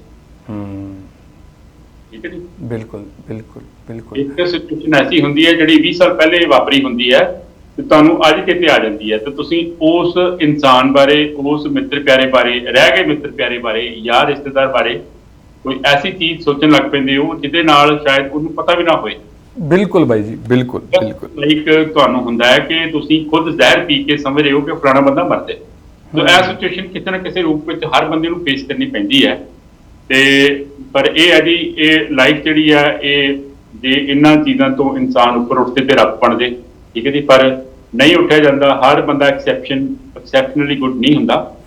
ਹਰ ਵਿੱਚ ਕੋਈ ਨਾ ਕੋਈ ਕਮਜ਼ੋਰੀ ਹੁੰਦੀ ਹੈ। ਤੇ ਮੈਂ ਮੁੜਦਾ ਜੀ ਉਹਦੇ ਤੇ ਮਿੰਨੀ ਬੱਸ ਵਾਲੀ ਕਹਾਣੀ ਤੇ, ਕਿ ਇਹ ਉਹ ਦੌਰ ਸੀ ਜਦੋਂ ਜੀ ਹਾਲੇ ਸਾਈਕਲ, ਦੁੱਧ ਦੀ ਗੰਨਿਆਂ ਵਾਲੀ ਟਰਾਲੀ, ਗੰਨਿਆਂ ਵਾਲੀ ਰੇਹੜੀ ਜਿਹੜੀ ਹੈ, ਔਰ ਰਿਕਸ਼ੇ ਤੇ ਆਟੋ ਚੱਲਣੇ ਸ਼ੁਰੂ ਹੋਏ ਸੀ, ਤੇ ਉਹਨਾਂ ਦੀ ਰੌਣਕ ਹੁੰਦੀ ਸੀ ਸੜਕਾਂ ਤੇ ਜੀ। ਨਾ ਵਾਹੋ ਦਾ ਹੀ ਭੱਜੀਆਂ ਗੱਡੀਆਂ ਜਿਹੜੀਆਂ ਨੇ ਹੁਣ ਲਾਈਟ ਇੰਨੀ ਰਫ਼ਤਾਰ ਨਾਲ ਚੱਲਦੀ ਹੈ। ਤੇ ਨਹੀਂ ਤੇ ਜੇ ਮੈਂ ਸੋਚਦਾ, ਕਈ ਵਾਰੀ ਸੋਚਦਾ ਕਿ ਜਿਹੜੀ ਉਹ ਕਰੈਕਟਰ ਹੈ, ਮੇਨ ਕਰੈਕਟਰ, ਅਗਰ ਅੱਜ ਦੇ ਟਾਈਮ ਤੇ ਹੁੰਦੀ ਜੀ, ਤੇ ਉਹਦੇ ਕੋਲ ਸਕੂਟੀ ਵੀ ਹੋਣੀ ਸੀ, ਉਹਦੇ ਕੋਲ ਕਾਰ ਵੀ ਹੋਣੀ ਸੀ, ਉਹਦੇ ਕੋਲ ਹੋਰ ਮੀਨ ਵੀ ਹੋਣੇ ਸੀ, ਤੇ ਨਾ ਤਾਰੀ ਵੀਰੇ ਦੀ ਬੱਸ ਹੋਣੀ ਸੀ। ਤਾਰੀ ਵੀਰੇ ਦੀ ਵੀ 에ਅਰ ਕੰਡੀਸ਼ਨ ਬੱਸ ਹੋਣੀ, ਜਿੱਦ ਕੋਈ ਸੜਕ ਵੀ ਚੌੜੀ ਹੋਈ ਹੋਣੀ ਸੀ। ਨਾ ਉਹਦੇ ਕੋਲ ਟਾਈਮ ਸੀ ਕਿ ਮੈਂ ਤਾਰੀ ਵੀਰੇ ਨੂੰ ਵੇਖ ਸਕਾਂ, ਨਾ ਤਾਰੀ ਵੀਰੇ ਕੋਲ ਟਾਈਮ ਸੀ ਕਿ ਮੈਂ ਆਪਣੀ ਭੈਣ ਨੂੰ, ਸੈਪਰੇਸ਼ਨ ਹੁੰਦੀ ਹੈ, ਵਖਰੇਵੇ ਪੈਂਦੇ ਨੇ, ਪਰ ਅੰਦਰੋਂ ਅੰਦਰ ਜਿਹੜਾ ਪਿਆਰ ਹੁੰਦਾ ਨਾ ਕਜ਼ਨਸ ਦਾ, ਉਹ ਰਹਿੰਦਾ ਹੀ ਰਹਿੰਦਾ। ਤੇ ਮੈਂ ਸੋਚਦਾ ਸੀ ਕਿ ਜਿਹੜਾ ਪਦਾਰਥਵਾਦ ਤੇ ਆਧੁਨਿਕਤਾ ਦੀ ਚਾਦਰ ਹੈ ਨਾ, ਉਹਨੇ ਕਿੰਨਾ ਕੁਝ ਸਾਡਾ ਜਿਹੜਾ ਅਤੀਤ ਹੈ ਨਾ, ਜਿਹੜਾ ਇੰਨਾ ਸੁਨਹਿਰੇ ਅਤੀਤ ਢੱਕ ਲਿਆ ਇੱਕ ਬੰਦਾ ਜੀ। ਤੇ ਮੇਰੇ ਵਰਗੇ ਜਿਹੜੇ ਬੰਦੇ ਹੈ ਨੇ, ਉਹ ਰਾਈਟਰ ਕਹਿ ਲਓ ਜਾਂ ਜੋ ਮਰਜ਼ੀ, ਮੇਰੀ ਇਹੋ ਕੋਸ਼ਿਸ਼ ਹੁੰਦੀ ਹੈ ਕਿ ਉਹ ਚਾਦਰ ਨੂੰ ਹਟਾ ਕੇ ਕੁਛ ਨਾ ਕੁਛ ਜਿਹੜਾ ਘੱਟਾ ਪੈ ਗਿਆ ਇਹਨਾਂ ਯਾਦਾਂ ਤੇ, ਉਹਨਾਂ ਨੂੰ ਕੱਢ ਕੇ ਤੇ ਤੁਹਾਡੇ ਵਰਗੇ ਜਿਹੜੇ ਮਿੱਤਰ ਪਿਆਰੇ ਉਹਨਾਂ ਦੇ ਸਾਹਮਣੇ ਪੇਸ਼ ਕੀਤਾ ਜਾਏ, ਸੋ ਦੈਟ ਜੁੜੇ ਤੇ ਹੈ ਅਸੀਂ ਕਿਸੇ ਨਾ ਕਿਸੇ ਰੂਪ ਵਿੱਚ ਉਹਨਾਂ ਨਾਲ। ਬਿਲਕੁਲ ਭਾਜੀ, ਬਿਲਕੁਲ, ਕਦੇ ਵੀ ਨਹੀਂ ਭੁੱਲ ਸਕਦੇ, ਕਦੇ ਵੀ ਨਹੀਂ ਭੁੱਲ ਸਕਦੇ। ਅੱਛਾ, ਇੱਕ ਚੀਜ਼ ਮੇਰੇ ਦਿਮਾਗ 'ਚ ਹੋਰ ਆ ਰਹੀ ਹੈ ਜੀ, ਮੈਂ ਚਾਹੁੰਦਾ ਸੀ ਇੱਕ ਸਮਾਂ ਕਿਤੇ ਭੱਜ ਨਾ ਜਾਵੇ, ਉਹ ਮੈਂ ਭੁੱਲ ਨਾ ਜਾਵਾਂ। ਜਵੰਦਾ ਸਾਹਿਬ, ਜਿਹੜੀ ਇਹ ਕਹਾਣੀ ਆ, ਤੁਹਾਨੂੰ ਖੁਦ ਉਹ ਜਿਹੜਾ ਪਾਤਰ ਆ, ਜਿਹੜੀ ਉਹ ਲੜਕੀ ਆ, ਉਹਨਾਂ ਨੇ ਖੁਦ ਦੱਸੀ, ਤੇ ਕੀ ਉਹਨਾਂ ਨੇ ਆਪਣੀ ਫੀਲਿੰਗ ਉਸ ਸਮੇਂ ਦੀ ਜਿਹੜੀ ਤੁਸੀਂ ਵਿੱਚ ਬਿਆਨ ਕੀਤੀ ਆ? ਕਈ ਵਾਰ ਕੁਝ ਚੀਜ਼ ਹੁੰਦੀ ਹੈ, ਕੁਛ ਇਦਾਂ ਦੀ ਕੋਈ ਰਹਿ ਤਾਂ ਨਹੀਂ ਗਈ ਵੀ ਜੇ ਆਹ ਚੀਜ਼ ਨਾ ਹੁੰਦੀ, ਵੀ ਜਿਹੜਾ ਉਹ ਸਮਾਂ ਸੀ ਵਿੱਚੋਂ ਗਾਇਬ, ਜਿਹੜਾ ਉਹ ਤਾਰੀ ਵੀਰ ਦੀ ਬੱਸ ਨਹੀਂ ਰੁਕੀ ਆ ਕੇ, ਹੈਨਾ, ਉਹ ਪਾਤਰ ਨੇ ਤੁਹਾਡੇ ਨਾਲ ਜਿਹੜੇ ਮੋਸਟਲੀ ਤੁਸੀਂ ਜਜ਼ਬਾਤ ਸਾਂਝੇ ਕਰਤੇ, ਕੁਛ ਇਦਾਂ ਦਾ ਜਜ਼ਬਾਤ ਕਿ ਆਹ ਚੀਜ਼ ਨਾ ਹੁੰਦੀ, ਠੀਕ ਹੈ, ਕਿਉਂਕਿ ਉਹ ਵਿੱਚ ਤੁਸੀਂ ਲਿਖੀ ਨਹੀਂ ਵੀ ਉਹ ਚੀਜ਼ ਨਾ ਹੁੰਦੀ ਤੇ ਸਾਡੀ ਉਹ ਬੱਸ ਉਦਾਂ ਹੀ ਰੁਕਣੀ ਸੀ। ਕੋਈ ਸਾਂਝੀ ਤੁਹਾਡੇ ਨਾਲ ਸਾਂਝ ਪਈ ਜੀ ਕੋਈ, ਜਦੋਂ ਤੁਹਾਡੇ ਨਾਲ ਸਟੋਰੀ ਸਾਂਝੀ ਕੀਤੀ? ਲੇਕਿਨ ਮੈਂ ਅਸਲ ਤੇ ਵਰਤਾਰਾ ਜਿਹੜਾ ਆਪਣੀ ਅੱਖੀ ਦੇਖਿਆ ਜੀ, ਤੇ ਉਹਦੇ ਹੋਰ ਵੀ ਕਈ ਪੱਖ ਹੈਗੇ ਨੇ, ਕਿ ਨਿੱਕੀ ਚੀਜ਼ਾਂ ਦੇ ਹੋਰ ਵੀ, ਮੈਂ ਕਿਉਂਕਿ ਕਹਾਣੀ ਨੂੰ ਥੋੜਾ ਜਦੋਂ ਤੁਸੀਂ ਸਮ ਅਪ ਕਰਦੇ ਹੋ ਨਾ ਜੀ, ਤੁਹਾਨੂੰ ਕਈ ਚੀਜ਼ਾਂ ਜਿਹੜੀਆਂ ਨੇ ਉਹ ਛੱਡਣੀਆਂ ਪੈਂਦੀਆਂ ਹੈਗੀਆਂ ਨੇ, ਠੀਕ ਹੈ। ਦੇਖੋ, ਜਿਹੜਾ ਮੈਂ ਜਿਸ ਤਰ੍ਹਾਂ ਹੁਣੇ ਦੱਸਿਆ ਕਿ ਆਪਸ ਵਿੱਚ ਭੈਣ ਭਾਈ ਦਾ ਜਿਹੜਾ ਪਿਆਰ ਹੈ, ਜਿਹੜੇ ਕਜ਼ਨਸ ਦਾ ਪਿਆਰ ਹੈ ਜੋ ਆਪਣੇ ਹੁੰਦਾ ਸੀ, ਉਹ ਜਦੋਂ ਤੁਹਾਨੂੰ ਕੰਟਰੋਲ ਤੋਂ ਬਾਹਰ ਹੋ ਜਾਂਦਾ, ਜਦੋਂ ਤੁਹਾਡੇ ਦਿਲ ਨੂੰ ਖਿੱਚ ਪੈਂਦੀ ਹੈ, ਧੂ ਪੈਂਦੀ ਹੈ, ਤੇ ਫਿਰ ਤੁਹਾਨੂੰ ਆਟੋਮੈਟਿਕਲੀ ਲੈ ਜਾਂਦਾ ਉਹਦੇ ਕੋਲ। ਉਹਨੇ ਜਿਹੜੀ ਕਰੈਕਟਰ ਹੈ, ਉਹਨੇ ਗੱਲ ਕੀਤੀ ਆਪਣੇ ਤਾਰੀ ਵੀਰੇ ਨਾਲ ਕਿ ਤੂੰ ਬੱਸ ਕਿਉਂ ਨਹੀਂ ਖਿਲਾਰਦਾ। ਉਹ ਕਹਿੰਦਾ ਮੈਨੂੰ ਬਾਪੂ ਨੇ ਮਨਾ ਕੀਤਾ ਵੀ ਬੱਸ ਨਹੀਂ ਖਿਲਾਰਨੀ ਇੱਥੇ ਜੀ, ਸਾਡੇ ਹੱਕ 'ਚ ਗਵਾਹੀ ਨਹੀਂ ਦਿੱਤੀ ਮੇਰੀ ਭੈਣ ਨੇ, ਤੇ ਮੈਂ ਉਹਦੇ ਨਾਲ ਕੋਈ ਰਿਲੇਸ਼ਨਸ਼ਿਪ ਰੱਖਣਾ ਨਹੀਂ ਹੈ, ਠੀਕ ਹੈ। ਸੋ ਇਹ ਚੀਜ਼ਾਂ ਨੇ ਕਿ ਧੂ ਤੇ ਉੱਠਦੀ ਹੈ, ਕਾਲਜੇ ਵਿੱਚੋਂ ਇੱਕ ਵਲਵਲਾ ਉੱਠਦਾ ਹੈਗਾ, ਜਿਹੜਾ ਤੁਹਾਨੂੰ ਕਿਸੇ ਆਪਣੇ ਮਿੱਤਰ ਪਿਆਰੇ ਕੋਲ ਖਿੱਚ ਕੇ ਲੈ ਜਾਂਦਾ ਜੀ, ਪਰ ਉਹ ਅੱਗੋਂ ਆਪਣੇ ਬਾਪ ਦੇ ਰਿਸ਼ਤੇ ਨਾਲ ਬੱਝਿਆ ਹੋਇਆ ਹੁੰਦਾ, ਉਹਨੂੰ ਮਤਲਬ ਦੁਬਿਧਾ 'ਚ ਸੀ। ਉਹ ਜਿਸ ਦਿਨ ਬਾਪ ਪੂਰਾ ਹੋਇਆ, ਉਹਨੇ ਸਭ ਤੋਂ ਪਹਿਲਾਂ ਜਿਸ ਬੰਦੇ ਨੂੰ ਆਪਣੀ ਬੱਸ ਦੇ ਕੇ ਤੋਰਿਆ, ਉਹਨੂੰ ਇਹ ਗੱਲ ਕਹੀ ਕਿ ਮੇਰੀ ਭੈਣ ਖਲੋਤੀ ਹੋਏਗੀ ਉੱਥੇ, ਨਾਲੇ ਤੇ ਉਹਦੇ ਨਾਲ ਗੱਲ ਕਰਨੀ, ਨਾਲੇ ਉਹਨੂੰ ਸੁਨੇਹਾ ਦੇਣਾ ਹੈ ਕਿ ਮੇਰੀ ਜਿਹੜੀ ਭੂਆ ਹੈ ਉਹਨੂੰ ਆਹ ਸੁਣਾ ਦੇਣਾ ਹੈ ਕਿ ਉਹਦਾ ਭਰਾ ਇਸ ਦੁਨੀਆ 'ਚ ਨਹੀਂ ਰਿਹਾ। ਸੋ ਇਹ ਵਲਵਲੇ ਨੇ ਜੀ, ਇਹ ਆਪਸੀ ਜਿਹੜੇ ਨੇ ਸੈਂਟੀਮੈਂਟਸ ਹੈਗੇ ਨੇ, ਜਿਹੜੇ ਸ਼ਾਇਦ ਕਈ ਵਾਰੀ ਮੇਰੇ ਵਰਗੇ ਬੰਦੇ ਨੂੰ ਕਲਮਬੱਧ ਕਰਨੇ ਵੀ ਬਹੁਤ ਮੁਸ਼ਕਿਲ ਲੱਗਦੇ ਨੇ। ਮੈਂ ਤੁਹਾਨੂੰ ਓਨੈਸਟ ਦੱਸਦਾ ਕਿ ਜੋ ਇੱਕ ਵਾਰੀ ਰਾਈਟਰ ਲਿਖ ਦਿੰਦਾ ਹੈ, ਉਹ ਜਦੋਂ ਖੁਦ ਪੜ੍ਹਦਾ ਨਾ ਜੀ, ਖੁਦ ਰੋ ਪੈਂਦਾ ਹੈਗਾ ਕਿ ਮੈਂ ਕੀ ਚੀਜ਼ ਲਿਖ ਦਿੱਤੀ ਹੈਗੀ ਜੀ। ਤੇ ਇਹ ਕਈ ਵਾਰੀ ਇਸ ਤਰ੍ਹਾਂ ਦੀ ਜਿਹੜੀ ਸਿਚੁਏਸ਼ਨ ਮੇਰੇ ਨਾਲ ਵੀ ਹੁੰਦੀ ਹੈ। ਸੋ ਬਾਕੀ ਇਹ ਹੈ ਕਿ ਇਹ ਚੱਲਦਾ ਹੀ ਰਹਿੰਦਾ ਕਿਸੇ ਨਾ ਕਿਸੇ ਰੂਪ ਵਿੱਚ। ਹੁਣ ਚਲੋ ਆਧੁਨਿਕਤਾ ਆ ਗਈ ਹੈ, ਮਾਡਰਨਾਈਜੇਸ਼ਨ ਆ ਗਈ ਹੈ, ਬਟ ਜਿਹੜੇ ਸੈਂਟੀਮੈਂਟਸ ਹੈਗੇ ਨੇ, ਜਿਹੜੇ ਬਲਵਲੇ ਹੈਗੇ ਨੇ ਦਿਲ ਦੇ, ਉਹ ਉਸੇ ਤਰ੍ਹਾਂ ਕਾਇਮ ਨੇ, ਲੇਕਿਨ ਅਸੀਂ ਉਹਨਾਂ ਨੂੰ ਐਕਸਪ੍ਰੈਸ ਕਰਨਾ ਭੁੱਲ ਗਏ ਹੈਗੇ ਜੀ, ਉਹਨਾਂ ਨੂੰ ਐਕਸਪਲੇਨ ਕਰਨਾ, ਆਪਣੇ ਜਿਹੜੇ ਹੁਣ ਦੇਖੋ ਆਪਣੇ ਤਰੀਕੇ ਆ ਗਏ ਨੇ, ਤਰੀਕੇ ਕਾਰ ਆ ਗਏ ਨੇ ਕਿ ਕਿੱਦਾਂ ਕਰਨੇ ਹੈਗੇ। ਹੁਣ ਦੇਖੋ ਸੈੱਲਫੋਨ ਆ ਗਿਆ ਹੈਗਾ, ਟਵਿੱਟਰ ਆ ਗਿਆ ਹੈਗਾ, ਆਪਣਾ ਫੇਸਬੁੱਕ ਆ ਗਈ ਹੈਗੀ ਹੈ, ਠੀਕ ਹੈ ਜੀ। ਹੁਣ ਜੇ 10 15 20 ਸਾਲ ਬਾਅਦ ਜਦੋਂ ਕੋਈ ਇਸ ਦੌਰ ਬਾਰੇ ਲਿਖਿਆ ਗਿਆ ਤੇ ਹੋ ਸਕਦਾ ਇਸ ਚੀਜ਼ ਬਾਰੇ ਵੀ ਲਿਖਿਆ ਜਾਏ ਜੀ ਕਿ ਮੈਂ ਬਹੁਤ ਸੋਹਣਾ ਲਿਖਦਾ ਸੀ ਲੇਕਿਨ ਮੇਰੀ ਭੂਆ ਦੀ ਕੁੜੀ ਜਿਹੜੀ ਮੇਰੀ ਪੋਸਟ ਲਾਈਕ ਨਹੀਂ ਸੀ ਕਰਦੀ ਜੀ ਜੀ ਜੀ ਜੀ ਬਿਲਕੁਲ। ਸਮੇਂ ਦੀਆਂ ਗੱਲਾਂ ਜੀ, ਬਿਲਕੁਲ ਸਹੀ ਗੱਲ ਆ। ਸਮੇਂ ਦੇ ਨਾਲ ਬਦਲਾਅ, ਲਿਖਤਾਂ ਦੇ ਵਿੱਚ ਬਦਲਾਅ, ਗੀਤਾਂ ਦੇ ਵਿੱਚ ਬਦਲਾਅ, ਹੈ ਨਾ। ਹਾਂਜੀ। ਕਿਸਾਨੀ ਅੰਦੋਲਨ ਦੀ ਗੱਲਬਾਤ ਕਰੀਏ, ਜਿਹੜੇ ਕਿ ਅਸੀਂ ਇਦਾਂ ਦੇ ਗੀਤ ਸੁਣਨਾ ਵੀ ਕਈ ਵਾਰ ਚੰਗੇ ਮਤਲਬ ਆਉਂਦੇ ਸੀਗੇ, ਸੁਣਨਾ ਨਹੀਂ ਚਾਹੁੰਦੇ ਸੀ। ਜਦੋਂ ਕਿਸਾਨੀ ਅੰਦੋਲਨ ਚੱਲਿਆ ਜੀ, ਤੇ ਸਲੂਟ ਆ ਉਹਨਾਂ, ਪ੍ਰਣਾਮ ਆ ਉਹਨਾਂ ਕਿਸਾਨਾਂ ਨੂੰ ਜਿਹੜੇ ਸ਼ਹੀਦ ਵੀ ਹੋ ਗਏ ਜੀ, ਤੇ ਅੱਜ ਉੱਥੇ ਬੈਠੇ ਆ। ਨਾਲ ਉਹਨਾਂ ਨੂੰ ਵੀ ਆਪਾਂ ਜਵੰਦਾ ਸਾਹਿਬ ਯਾਦ ਕਰ ਲਈਏ, ਜਿਹੜੇ ਆਪਣੇ ਹੱਕਾਂ ਲਈ 9 ਮਹੀਨੇ ਤੋਂ ਵੀ ਜ਼ਿਆਦਾ ਕਹਿੰਦੇ ਸਮਾਂ ਹੋ ਚੁੱਕਾ ਜੀ ਉਹਨਾਂ ਨੂੰ, ਹੈ ਨਾ। ਉਹਨਾਂ ਨੂੰ ਵੀ ਪ੍ਰਣਾਮ ਆ। ਸੋ ਦੇਖੋ ਸਮੇਂ ਦੇ ਮੁਤਾਬਕ ਗੀਤ ਕਿਸ ਤਰ੍ਹਾਂ ਬਦਲਦੇ ਆ, ਲਿਖਤਾਂ ਕਿਸ ਤਰ੍ਹਾਂ ਬਦਲਦੀਆਂ, ਹੈ ਨਾ। ਕਿਉਂਕਿ ਜਿਹੜੀਆਂ ਲਿਖਤਾਂ ਹੁੰਦੀਆਂ ਉਹੀ ਕੁਛ ਜਿਹੜੇ ਕਲਾਕਾਰ ਆ ਉਹ ਗੀਤ ਆਪਣੇ ਗਾ ਦਿੰਦੇ ਆ। ਜਵੰਦਾ ਸਾਹਿਬ ਬਹੁਤ ਮਿਹਰਬਾਨੀ, ਆਪਾਂ ਬ੍ਰੇਕ ਵੀ ਲੈਣੀ ਆ। ਤੇ ਮੇਰਾ ਜੀ ਕਰਦਾ ਸੀ ਇੱਕ ਵੱਡੇ ਬਾਈ ਵਾਲੀ, ਹੈ ਨਾ। ਵੱਡਾ ਬਾਈ ਜਿਹੜਾ 2 ਰਿਸ਼ਤਿਆਂ ਦੀ ਤੁਸੀਂ ਗੱਲ ਕੀਤੀ ਸੀ, ਹੈ ਨਾ। ਇੱਕ ਤਰੱਕੀ ਕਰ ਜਾਂਦਾ ਆਪਦੇ ਤੇ ਇੱਕ ਥੋੜ੍ਹਾ ਜਿਹਾ ਪਿੱਛੇ ਰਹਿ ਜਾਂਦਾ ਪਿੰਡ ਦੇ ਵਿੱਚ। ਮੇਰਾ ਉਹ ਵੀ ਜੀ ਕਰਦਾ ਸੀਗਾ ਕਿ ਕਹਾਣੀ ਦੇ ਥੋੜ੍ਹੀ ਜੀ ਸਮਾਂ ਮੈਨੂੰ ਲੱਗਦਾ ਭੱਜ ਜਾਂਦਾ ਜੀ। ਕੁਛ ਕਹਿਣਾ ਚਾਹੁੰਦੇ ਹੋ ਜਿਵੇਂ ਰਿਸ਼ਤਿਆਂ ਦੀ ਦੱਸ ਦਿਓ ਬਾਈ ਜੀ, ਵੱਡਾ ਬਾਈ, ਪਿਆਰ ਦੀ ਗੱਲਬਾਤ ਦੱਸ ਦਿਓ ਕਿ ਕਿਸ ਤਰ੍ਹਾਂ ਜਿਹੜੇ ਇੱਕ ਭਰਾ ਤੇ ਦੂਸਰਾ ਭਰਾ ਕਹਿੰਦੇ ਨੇ ਮੋਢਿਆਂ ਤੇ ਚੱਕ ਕੇ ਵੀ ਉਹਨੂੰ ਪਾਣੀ ਜਦੋਂ ਲੰਘਾਉਂਦਾ ਸੀ, ਹੈ ਨਾ। ਉਹ ਵੀ ਬੜੀ ਜਜ਼ਬਾਤੀ ਕਹਾਣੀ ਤੁਸੀਂ ਲਿਖੀ ਸੀ ਜੀ। ਉਹ ਵੀ ਦੇਖੋ ਜੀ, ਇੱਕ ਪਿੰਡ ਤੋਂ ਦੂਜੇ ਪਿੰਡ ਤੁਰ ਕੇ ਜਾਣਾ, ਰਸਤੇ 'ਚ ਸੱਪ ਮਿਲਣੇ, ਕਈ ਵਾਰੀ ਸੱਪ ਤੁਹਾਡੇ ਪਏ ਦੇ ਕੱਚੇ ਰਾਹਾਂ ਦੇ ਉੱਤੇ ਤੁਹਾਡੇ ਫਨ ਖਿਲਾਰ ਕੇ ਬਹਿ ਜਾਂਦਾ ਤੁਹਾਡੇ ਅੱਗੇ, ਤੇ ਉਸ ਤੇ ਤੁਹਾਨੂੰ ਯਾਦ ਹੋਏਗਾ ਵੱਡੇ ਭਰਾ ਦੇ ਇੱਕਦਮ ਪਿੱਛੇ ਆ ਜਾਣਾ ਕਿ ਹੁਣ ਤੂੰ ਟੈਕਲ ਕਰ ਰਹੀ ਹੈ ਜੀ। ਕਈ ਵਾਰੀ ਇੱਕ ਚਕੇਰੀ ਦੀ ਮੈਂ ਗੱਲ ਕੀਤੀ ਕਿ ਇੱਕ ਰੁੱਖਾਂ ਦੇ ਝੁੰਡ ਦੇ ਵਿੱਚ ਇੱਕ ਬਾਬੇ ਦੀ ਕੁਟੀਆ ਹੁੰਦੀ ਸੀ, ਉੱਥੋਂ ਬੜੇ ਨਾ ਜਾਨਵਰਾਂ ਦੀ ਆਵਾਜ਼ ਆਉਂਦੀ ਹੁੰਦੀ ਸੀ ਜੀ। ਔਰ ਦੇਰ ਸਵੇਰ ਲੋਕੀ ਲੰਘਦੇ ਨਹੀਂ ਸੀ ਹੁੰਦੇ ਕਿ ਇੱਥੇ ਆਤਮਾਵਾਂ ਰਹਿੰਦੀਆਂ ਨੇ, ਤੇ ਉਹਦੇ ਕੋਲੋਂ ਦੀ ਦੋਨਾਂ ਭਰਾਵਾਂ ਨੂੰ ਲੰਘ ਕੇ ਜਾਣਾ ਪੈਂਦਾ ਸੀ। ਉੱਥੋਂ ਵੀ ਵੱਡਾ ਭਰਾ ਬਚਾਉਂਦਾ ਸੀ। ਫਿਰ ਵੱਡੇ ਭਰਾ ਤੇ ਜ਼ਿੰਮੇਵਾਰੀ ਪੈ ਗਈ, ਉਹ ਪਿੰਡ ਰਹਿ ਗਿਆ। ਨਿੱਕਾ ਜਿਹੜਾ ਉਹ MSc ਕਰਕੇ ਸ਼ਹਿਰ ਆ ਗਿਆ, ਨਾਲ ਮੈਰਿਜ ਕਰਵਾ ਲਈ, ਲਵ ਮੈਰਿਜ, ਮਤਲਬ ਉੱਥੇ ਵੀ ਥੋੜੀ ਜਿਹੀ ਡਿਫਰੈਂਸ ਪੈ ਗਏ ਦੋਨਾਂ ਭਰਾਵਾਂ ਤੇ। ਇੱਕ ਪਿੱਛੇ ਰਹਿ ਗਿਆ ਸਮਝ ਨੂੰ, ਇੱਕ ਨੂੰ ਸਮਝ ਆ ਕੇ ਪਿੱਛੇ ਰਹਿ ਗਿਆ, ਇੱਕ ਅੱਗੇ ਵੱਧ ਗਿਆ। ਉਹਨੇ ਸੈਂਟਰ ਖਰੀਦ ਲਏ, ਉਹਨੇ ਹੋਰ ਕੋਚਿੰਗ ਸੈਂਟਰ ਖਰੀਦ ਲਏ ਨਿੱਕੇ ਨੇ ਜੀ। ਤੇ ਜਦੋਂ ਇਸ ਤਰ੍ਹਾਂ ਦੀ ਸਿਚੁਏਸ਼ਨ ਆਉਂਦੀ ਹੈ ਨਾ ਤੇ ਆਪਾਂ ਕੰਪੇਅਰ ਕਰਨ ਲੱਗ ਪੈਂਦੇ ਆ ਕਿ ਮੇਰੀ ਕਮਾਈ ਤੇ ਫਲਾਣੇ ਦੀ ਕਮਾਈ, ਹਾਂ ਮੈਂ ਮਹੀਨੇ 'ਚ ਕਮਾਉਣਾ ਉਹਦੀ ਸ਼ਾਇਦ ਸਾਲ ਦੀ ਵੀ ਨਹੀਂ ਹੋਏਗੀ ਕਮਾਈ, ਹੈ ਨਾ। ਇਸ ਤਰ੍ਹਾਂ ਦੀ ਨੋਰਮਲੀ ਬਣ ਜਾਂਦੀ ਹੈ, ਦਿਲ ਵਿੱਚ ਆ ਜਾਂਦੀ ਹੈ। ਪਰ ਸਭ ਤੋਂ ਅਨਫੋਰਚੂਨੇਟ ਐਸਪੈਕਟ ਇਹ ਹੈ ਕਿ ਇਹ ਇਸ ਚੀਜ਼ ਨੂੰ ਬੇਸ ਬਣਾ ਲਿਆ ਜਾਂਦਾ, ਕਿਹਨੂੰ ਮਿਲਣਾ ਤੇ ਕਿਹਨੂੰ ਨਹੀਂ ਮਿਲਣਾ, ਹੈ ਨਾ ਜੀ, ਕਮਾਈ ਜਿਹੜੀ ਹੈ। ਤੇ ਉਹ ਸਿਚੁਏਸ਼ਨ 'ਚ ਆ ਗਈ, ਸੈੱਲਫੋਨ ਆ ਗਏ, ਸੈੱਲਫੋਨ ਤੇ ਚਲੋ ਇੱਕ ਦੂਜੇ ਦਾ ਨੰਬਰ ਵੀ ਡਿਲੀਟ ਕਰਤਾ। ਫਿਰ ਕੀ ਹੋਇਆ, ਕਰੋਨਾ ਆ ਗਿਆ ਜੀ। ਕਰੋਨਾ ਤੇ ਜਿੰਨੇ ਵੀ ਉਹਨੇ ਇਨਵੈਸਟਮੈਂਟ ਕੀਤੀਆਂ ਸੀ ਸਾਰੀਆਂ ਉਹ ਰਿਵਰਸ ਪੈ ਗਈਆਂ ਜੀ। ਇਸ ਤਰ੍ਹਾਂ ਉਸੇ ਤਰ੍ਹਾਂ ਹੀ ਫਿਰ ਇੰਸਟਾਲਮੈਂਟ, ਫਿਰ ਹੋਰ ਰਿਕਵਰੀਆਂ, ਬੈਂਕਾਂ ਦੇ ਨੋਟਿਸ, ਉਹ ਨਿੱਕਾ ਕੁ ਆ ਗਿਆ ਕਿ ਇਹ ਬਣ ਕੇ ਗਿਆ। ਆਈਲੈਸ ਸੈਂਟਰ ਜਿਹੜੇ ਸਾਰੇ ਖਾਲੀ ਹੋ ਗਏ, ਹੈ ਨਾ ਜੀ। ਤੇ ਜਿੰਨੀ ਇਨਵੈਸਟਮੈਂਟ ਨੌਕਰੀ ਉਹ ਦੋਨੋਂ ਪਹਿਲਾਂ ਛੱਡ ਚੁੱਕੇ ਸੀ ਜੀ। ਉਹਨੂੰ ਯਾਦ ਆਇਆ ਕਿ ਮੈਨੂੰ ਆਪਣੇ ਭਰਾ ਨਾਲ ਗੱਲ ਕਰਨੀ ਚਾਹੀਦੀ ਹੈ। ਕੰਮ ਦੇ ਹੱਥਾਂ ਨਾਲ ਉਹਨੇ ਫੋਨ ਕੱਢਿਆ, ਨੰਬਰ ਡਾਇਲ ਕੀਤਾ, ਅੱਗੋਂ ਉਹਨੇ ਚੱਕਿਆ ਭਰਾ ਨੇ ਫੋਨ, ਤੇ ਨਿੱਕੇ ਕੋਲੋਂ ਗੱਲ ਨਾ ਹੋਏ। ਸ਼ਾਇਦ ਸ਼ਰਮਸਾਰੀ ਮਹਿਸੂਸ ਕਰਦਾ ਸੀ ਕਿ ਜਿਹਨੂੰ ਮੈਂ ਇੰਨਾ ਸਮਝਦਾ ਸੀ, ਮੈਨੂੰ ਉਹਨੂੰ ਗੱਲ ਕਰਨੀ ਪੈ ਰਹੀ ਹੈ ਜੀ। ਉਹ ਆਵਾਜ਼ ਆਈ ਕਿ ਨਿੱਕਿਆ ਬੋਲਦਾ ਕੋਈ ਨਹੀਂ, ਤੂੰ ਕੀ ਗੱਲ ਹੈ ਨਹੀਂ। ਤੇ ਉਹਨੇ ਦੱਸਿਆ ਕਿ ਮੈਂ ਕਰੋਨਾ ਕਰਕੇ ਬਹੁਤ ਥੱਲੇ ਲੱਗ ਗਿਆ ਜੀ, ਸਾਰਾ ਕੁਝ ਜਿਹੜਾ ਲੁੱਟਿਆ ਪੁੱਟਿਆ ਗਿਆ। ਤੇ ਉਹਨੇ ਉਹਦੀ ਗੱਲ ਕੱਟ ਕੇ ਕਿਹਾ ਜੀ, ਬਾਕੀ ਦੀ ਗੱਲ ਬਾਅਦ 'ਚ ਕਰਨਾ, ਤੂੰ ਮੈਨੂੰ ਆਪਣਾ ਅਕਾਊਂਟ ਨੰਬਰ ਦੇ ਔਰ ਦੱਸ ਕਿੰਨੇ ਪੈਸੇ ਤੇਰੇ ਅਕਾਊਂਟ 'ਚ ਪਾਵਾਂ। ਉਹ ਕਹਿੰਦਾ ਕਿ ਮੈਨੂੰ ਜਿਹੜੇ ਬੈਂਕਾਂ ਦੇ ਅਫਸਰ ਜਿਹੜੇ ਨੇ ਉਹ ਸੱਪ ਬਣ ਕੇ ਡਰਾਉਂਦੇ ਹੁੰਦੇ ਸੀ, ਰਿਕਵਰੀ ਕਰਨ ਵਾਲੇ ਜਾਂ ਹੋਰ ਜਿਹੜੇ ਸੀ ਜੀ, ਚਕੇਰੀ ਆਉਂਦੀਆਂ ਜਾਨਵਰ ਦੀਆਂ ਖਤਰਨਾਕ ਆਵਾਜ਼ਾਂ ਜਿਹੜੀਆਂ ਸੀ ਉਹ ਇੱਕਦਮ ਬੰਦ ਹੋ ਗਈਆਂ ਜੀ। ਕਹਿੰਦਾ ਵੀ ਮੈਨੂੰ ਇਸ ਕਰਕੇ ਬੰਦ ਹੋ ਗਿਆ ਕਿਉਂਕਿ ਮੈਂ ਵੱਡੇ ਭਰਾ ਦੇ ਕੰਧਾੜੇ ਤੇ ਚੜ ਗਿਆ ਸੀ। ਵਾਹ ਜੀ ਵਾਹ, ਸਮਾਂ ਬੜਾ ਬਲਵਾਨ ਆ।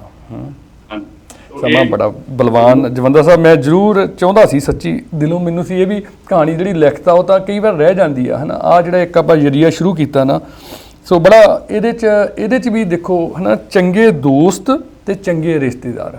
ਅਸੀਂ ਚਾਹੁੰਦੇ ਹਾਂ ਕਿ ਸਾਡੇ ਰਿਸ਼ਤੇਦਾਰ ਦੇਖੋ ਸਾਰੇ ਹੀ ਬੰਦੇ, ਮੈਂ ਜਵੰਦਾ ਸਾਹਿਬ ਸੋਚਦਾ ਨਾ ਕਿ ਇਨਸਾਨ ਪਰਮਾਤਮਾ ਬਣਾ ਕੇ ਭੇਜਦਾ ਨਾ, ਚੰਗਾ ਹੀ ਬਣਾ ਕੇ ਭੇਜਦਾ। ਸਾਡੀਆਂ ਜਿਹੜੀਆਂ ਆਦਤਾਂ ਹੁੰਦੀਆਂ ਨਾ ਉਹ ਇਨਸਾਨ ਨੂੰ ਚੰਗਾ ਮਾੜਾ ਬਣਾਉਂਦੀਆਂ ਇੱਥੇ ਆ ਕੇ, ਹੈ ਨਾ। ਅਤੇ ਕਈ ਵਾਰ ਅਸੀਂ ਇਹ ਉਮੀਦ ਕਰਦੇ ਹਾਂ ਕਿ ਜਵੰਦਾ ਸਾਹਿਬ ਮੇਰੇ ਲਈ ਬਹੁਤ ਚੰਗੇ ਹੋਣ, ਪਰ ਜਦੋਂ ਉਹਨਾਂ ਨੂੰ ਲੋੜ ਪਵੇ ਉਦੋਂ ਮੈਂ ਚੰਗਾ ਬਣਦਾ ਕਿ ਨਹੀਂ ਬਣਦਾ, ਹੈ ਨਾ, ਉਹ ਅਸੀਂ ਭੁੱਲ ਜਾਂਦੇ ਹਾਂ। ਅਸੀਂ ਇਹ ਕਹਿੰਦੇ ਹਾਂ ਕਿ ਸਾਡੇ ਮਿੱਤਰ ਚੰਗੇ ਹੋਣ, ਪਰ ਮੈਂ ਕੀ ਮਿੱਤਰ ਚੰਗਾ ਬਣਦਾ ਕਿ ਨਹੀਂ ਬਣਦਾ। ਕੱਲ੍ਹ ਮੇਰੇ ਮਿੱਤਰ ਆ ਜਤਿੰਦਰ ਬਿੱਟੂ, ਅਤੇ ਅਸੀਂ ਉਹਨਾਂ ਦਾ ਫੋਨ ਆਇਆ ਜੀ ਨਿਊਜ਼ੀਲੈਂਡ ਤੋਂ ਭਾਜੀ ਗੱਲਬਾਤ ਕਰਨ ਲਈ। ਕਈ ਵਾਰ ਲੰਮਾ ਸਮਾਂ ਵੀ ਲੰਘ ਜਾਂਦਾ ਗੱਲ ਹੋਣ ਨੂੰ। ਅਤੇ ਭਤੀਜੀ ਦੀ ਮੈਰਿਜ ਦੀ ਗੱਲ ਕਰ ਰਹੀ ਸੀ, ਦਸੰਬਰ ਦੇ ਵਿੱਚ ਹੋਣੀ ਆ, ਅਤੇ ਕਹਿੰਦੇ ਕੀ ਪ੍ਰੋਗਰਾਮ ਆ। ਮੈਂ ਕਿਹਾ ਵੀ ਤੁਹਾਡੇ ਨਿਊਜ਼ੀਲੈਂਡ ਵਾਲੇ ਬੁਲਾਉਂਦੇ ਨਹੀਂ, ਅਤੇ ਗੱਲ ਕਰਨ ਲੱਗ ਗਏ, ਉਮਰ ਦੀ ਗੱਲ ਕਰਨ ਲੱਗ ਗਏ ਬੇਟੀ ਦੀ, ਹੈ ਨਾ। ਅਤੇ ਭਾਜੀ ਅਸੀਂ ਗੱਲ ਕਰਦੇ ਕਰਦੇ ਨਾ, ਮੈਂ ਕਿਹਾ ਯਾਰ 25 ਸਾਲ ਤੋਂ ਵੀ ਜ਼ਿਆਦਾ ਹੋ ਗਿਆ ਆਪਣੀ ਦੋਸਤੀ ਨੂੰ, ਯਾਰੀ ਦੋਸਤੀ ਨੂੰ ਯਾਰ, ਹੈ ਨਾ। ਪਿਛਲੇ ਸਾਲ ਮੇਰੇ ਕੋਲ ਮਿਲ ਕੇ ਵੀ ਗਏ ਆ ਕੇ, ਹੈ ਨਾ, 19 ਚ ਐਂਡ ਜੇ 'ਤੇ ਆਏ ਸੀ, ਵਿਨੀਪੈਗ ਵੀ ਆ ਕੇ ਗਏ ਸੀਗੇ। ਸੋ 25 ਸਾਲ ਤੋਂ ਉੱਪਰ। ਮੈਂ ਕਿਹਾ ਯਾਰ ਇੱਕ ਗੱਲ ਇਹ 25 ਸਾਲ ਦੇ ਕਰੀਬ ਹੋ ਚੱਲੇ, ਜਿਹੜੀਆਂ ਅੱਗੇ ਸੁਣਦੇ ਹੁੰਦੇ ਸੀ ਆਪਾਂ ਕਿ ਇੰਨੇ ਟਾਈਮ ਪੱਗ ਵਟਾ ਲਈ, ਹੈ ਨਾ, ਬਜ਼ੁਰਗਾਂ ਨੇ, ਅੱਜ ਵੀ ਵਰਤਦੇ ਆ। ਮੈਂ ਕਿਹਾ ਯਾਰ 25 ਸਾਲ ਤੋਂ ਵੀ ਜ਼ਿਆਦਾ ਸਮਾਂ ਹੋ ਗਿਆ। ਔਰ ਯਾਰ ਬਿੱਟੂ ਆਪਾਂ ਕਦੇ ਲੜੀ ਨਹੀਂ ਯਾਰ, ਹੈ ਨਾ, ਬੜੇ ਹੱਸੇ ਭਾਜੀ ਅਸੀਂ, ਸਾਡੀ 15 ਕੁ ਮਿੰਟ ਗੱਲ ਹੋਈ, ਬੜਾ ਚੰਗਾ ਲੱਗਾ, ਹੈ ਨਾ। ਸੋ ਲਾਈਕ ਇੱਦਾਂ ਦੀਆਂ ਜਿਹੜੀਆਂ ਰਿਸ਼ਤੇਦਾਰੀਆਂ, ਇੱਦਾਂ ਦੇ ਦੋਸਤ ਜਿਹੜੇ ਭਰਾ ਹੀ ਹੁੰਦੇ ਆ ਜੀ, ਭਰਾਵਾਂ ਤੋਂ ਵੱਧ ਕੇ ਹੁੰਦੇ ਆ। ਮੇਰੇ ਜਵੰਦਾ ਸਾਹਿਬ ਮੇਰੇ ਭੈਣ ਭਰਾ ਨਹੀਂ ਹੈਗੇ, ਲੇਕਿਨ ਇੰਨੀਆਂ ਬਾਹਾਂ ਨਾ, ਮੈਨੂੰ ਇੰਨਾ ਪ੍ਰਾਊਡ ਆ। ਅਤੇ ਸੱਚੀ ਮੈਨੂੰ ਵੀ ਇਹੀ ਹੁੰਦਾ, ਜਿਵੇਂ ਮੈਂ ਤੁਹਾਨੂੰ ਕਿਹਾ ਨਾ ਕਿ ਆਪਾਂ ਉਮੀਦ ਰੱਖ ਲੈਂਦੇ ਹਾਂ ਸਾਹਮਣੇ ਤੋਂ ਮੇਰਾ ਦੋਸਤ ਚੰਗਾ ਹੈ, ਪਰ ਅਸੀਂ ਕੀ ਆ ਉਹ ਭੁੱਲ ਜਾਂਦੇ ਹਾਂ, ਹੈ ਨਾ। ਸੋ ਸੱਚੀ ਜੀ ਰਿਸ਼ਤੇਦਾਰੀਆਂ, ਭਰਾ, ਹੈ ਨਾ, ਦੋਸਤ ਜੇ ਅਸੀਂ ਚਾਹੁੰਦੇ ਚੰਗੇ ਹੋਣ ਅਤੇ ਸਾਨੂੰ ਵੀ ਚੰਗੇ ਬਣਨਾ ਪੈਣਾ। ਬਹੁਤ ਮਿਹਰਬਾਨੀ। ਅਖੀਰ 'ਚ ਕੁਛ ਕਹਿਣਾ ਚਾਹੁੰਦੇ ਹੋ, ਫਿਰ ਆਪਾਂ ਇੱਕ ਬ੍ਰੇਕ ਲੈ ਲਾਂਗੇ ਅਤੇ ਉਸ ਤੋਂ ਬਾਅਦ ਤੁਹਾਡੇ ਸ਼ਹਿਰ ਵਿਨੀਪੈਗ ਦੀ ਗੱਲਬਾਤ ਕਰਾਂਗੇ ਅਤੇ ਉੱਥੋਂ ਦੀ ਰਾਜਨੀਤੀ ਗੱਲਬਾਤ ਕਰਾਂਗੇ, ਰੀਅਲ ਅਸਟੇਟ ਦੀ ਗੱਲਬਾਤ ਕਰਾਂਗੇ, ਜਿੱਥੋਂ ਆਪਣੀ ਕਹਿੰਦੇ ਹੁੰਦੇ ਰੋਜੀ ਰੋਟੀ ਚੱਲਦੀ ਹੈ ਜੀ। ਜਿਹੜਾ ਆਪਣਾ ਵਾਰਤਕ ਮੋਡ ਤੋਂ ਕਰੰਟ ਮੋਡ ਤੇ ਜਿਹੜਾ ਸਵਿਚ ਓਵਰ ਕਰਨਾ ਬੜਾ ਕਈ ਔਖਾ ਲੱਗਦਾ ਹੈ, ਕਿਉਂਕਿ ਤੁਹਾਡੇ ਜਿਹੜੀ ਸਾਰੇ ਸੈਂਟੀਮੈਂਟਸ ਜਿਹੜੇ ਨਾ ਉਹ ਉਹਦੇ ਨਾਲ ਜੁੜੇ ਹੋਏ ਹੁੰਦੇ। ਹੁਣੇ ਜਿਸ ਤਰ੍ਹਾਂ ਅਸੀਂ ਦੋ ਭਰਾਵਾਂ ਦੀ ਗੱਲ ਕਰਕੇ ਹਟੇ ਹਾਂ ਜੀ, ਤੇ ਦੂਸਰਾ ਮਿੰਨੀ ਬੱਸ ਬਾਰੇ ਆਪਾਂ ਕਹਾਣੀ ਪੜ੍ਹੀ ਹੈ, ਇੱਕ ਵਾਰਤਕ ਪੜ੍ਹੀ ਹੈ ਜੀ। ਤੇ ਜਦੋਂ ਆਪਾਂ ਬਿਲਕੁਲ ਇੱਕਦਮ ਸ਼ਿਫਟ ਕਰਦੇ ਹਾਂ ਨਾ, ਕਈ ਵਾਰੀ ਤੁਹਾਨੂੰ ਮੋਡ ਆਪਣਾ ਜਿਹੜਾ ਉਹ ਸ਼ਿਫਟ ਕਰਨਾ ਔਖਾ ਲੱਗਦਾ ਹੈ, ਪਰ ਫਿਰ ਇਹੋ ਸਮਝਦਾ ਕਿ ਜਿਸ ਬੰਦੇ 'ਚ ਇਹ ਕਪੈਸਿਟੀ ਨਹੀਂ ਹੈ, ਉਹ ਅਗਰ ਇਹ ਕ੍ਰੀਏਟ ਕਰ ਲਏ, ਤੇ ਉਹ ਕਹਿੰਦੇ ਡੂ ਐਜ਼ ਰੋਮਨਸ ਡੂ ਇਨ ਰੋਮ। ਤੇ ਇਹ ਵੀ ਵਧੀਆ ਗੱਲ ਹੈ ਜੀ ਕਿ ਹੁਣ ਆਪਾਂ ਜਿਸ ਤਰ੍ਹਾਂ ਗੱਲ ਕਰਨ ਜਾ ਰਹੇ ਹਾਂ, ਵਿਨੀਪੈਗ ਬਾਰੇ ਗੱਲ ਕਰਾਂਗੇ, ਆਪਾਂ ਇਲੈਕਸ਼ਨਸ ਬਾਰੇ ਗੱਲ ਕਰਾਂਗੇ, ਫਿਰ ਬੈਕ ਟੂ ਸਕੂਲ ਐਕਟੀਵਿਟੀਜ਼ ਹੈਗੀਆਂ ਨੇ ਉਹਦੇ ਬਾਰੇ ਗੱਲ ਕਰਾਂਗੇ ਜੀ, ਤੇ ਕੋਵਿਡ ਦੀ ਜਿਹੜੀ ਲੇਅਰ ਹੈ ਉਹਦੇ ਬਾਰੇ ਵੀ ਆਪਾਂ, ਚਲੋ ਇਹ ਐਸੀ ਚੀਜ਼ ਹੈ ਜਿਹਦੇ ਬਾਰੇ ਗੱਲ ਕਰਨੀ ਨਹੀਂ ਚਾਹੁੰਦਾ ਹਰ ਕੋਈ, ਜੀ ਜੀ ਜੀ, ਇੰਟਰ ਅਪਰੋਚ ਕਰ ਰਹੀ ਉਹਦੇ ਬਾਰੇ ਗੱਲ ਕਰਾਂਗੇ। ਪਰ ਤੁਸੀਂ ਆਪਾਂ ਬ੍ਰੇਕ ਤੋਂ ਬਾਅਦ ਆਪਾਂ ਮਿਲਦੇ ਹਾਂ। ਬਿਲਕੁਲ ਬਿਲਕੁਲ ਦੋਸਤੋ, ਸੋ ਹੁਣ ਸਮਾਂ ਇੱਕ ਛੋਟੀ ਜਿਹੀ ਬ੍ਰੇਕ ਦਾ ਹੋਇਆ, ਤੇ ਨਾਲ ਦੀ ਨਾਲ ਮੈਂ ਇੱਕ ਵਾਰੀ ਜ਼ਰੂਰ ਦੱਸਦਾ, ਵਿਨੀਪੈਗ ਸ਼ਹਿਰ ਦੇ ਵਿੱਚ ਹਰਪ੍ਰੀਤ ਜਵੰਦਾ ਸਾਹਿਬ ਆਪਣਾ ਬਿਜ਼ਨਸ ਕਰਦੇ ਆ ਜੀ, ਰੀਅਲ ਐਸਟੇਟ ਦੇ ਨਾਲ ਸੰਬੰਧਿਤ। ਤੁਹਾਨੂੰ ਕਦੇ ਵੀ ਕੋਈ ਪ੍ਰਾਪਰਟੀ ਖਰੀਦਣੀ ਆ ਜਾਂ ਹੋਰ ਵੀ ਕਿਸੇ ਕੋਨੇ ਦੇ ਵਿੱਚ ਹੋ ਕੈਨੇਡਾ ਦੇ, ਤੁਸੀਂ ਚਾਹੁੰਦੇ ਹੋ ਕਿ ਵਿਨੀਪੈਗ ਦੇ ਵਿੱਚ ਇਨਵੈਸਟਮੈਂਟ ਲਈ ਪ੍ਰਾਪਰਟੀ ਖਰੀਦਣੀ, ਤੇ ਜ਼ਰੂਰ ਤੁਸੀਂ ਹਰਪ੍ਰੀਤ ਜਵੰਦਾ ਸਾਹਿਬ ਨਾਲ ਗੱਲਬਾਤ ਕਰ ਸਕਦੇ ਆ। ਇੱਕ ਛੋਟੀ ਜਿਹੀ ਹੁਣ ਅਸੀਂ ਬ੍ਰੇਕ ਲਵਾਂਗੇ। ਬ੍ਰੇਕ ਤੋਂ ਬਾਅਦ ਜਿਸ ਤਰ੍ਹਾਂ ਜਵੰਦਾ ਸਾਹਿਬ ਨੇ ਦੱਸਤਾ ਕਿ ਵਿਨੀਪੈਗ ਸ਼ਹਿਰ ਦੇ ਵਿੱਚ ਆਪਾਂ ਗੱਲਬਾਤ ਕਰਨੀ ਆ ਆਪਣੇ ਭਾਈਚਾਰੇ ਦੀ। ਕਾਫੀ ਕਹਿੰਦੇ ਗਿਣਤੀ ਹੋ ਚੁੱਕੀ ਹੈ, ਚਹਿਲ ਪਹਿਲ ਕਾਫੀ ਆ, ਪਰਮਾਤਮਾ ਨੇ ਰੰਗ ਲਾਏ ਹੋਏ ਆ, ਤੇ ਰਾਜਨੀਤੀ ਦੇ ਵਿੱਚ ਜਿਹੜੀ ਸਾਡੇ ਬਲੱਡ ਦੇ ਵਿੱਚ ਆ, ਤੇ ਉਹ ਲੋਕ ਕਹਿੰਦੇ ਜੇ ਇੱਥੇ ਆ ਕੇ ਵੀ ਉਹ ਰਾਜਨੀਤਿਕ ਦੀਆਂ ਗੱਲਾਂ ਬਾਤਾਂ ਕਰਦੇ ਆ, ਪਾਰਟੀਆਂ ਨਾਲ ਵੱਖਰੀਆਂ ਵੱਖਰੀਆਂ ਜੁੜਦੇ, ਉਹ ਸਾਰੀਆਂ ਗੱਲਾਂ ਬਾਤਾਂ ਕਰਾਂਗੇ। ਇੱਕ ਛੋਟੀ ਜਿਹੀ ਬ੍ਰੇਕ, ਅਸੀਂ ਹੁਣੀ ਗਏ, ਹੁਣੀ ਵਾਪਸ ਆਏ ਜੀ।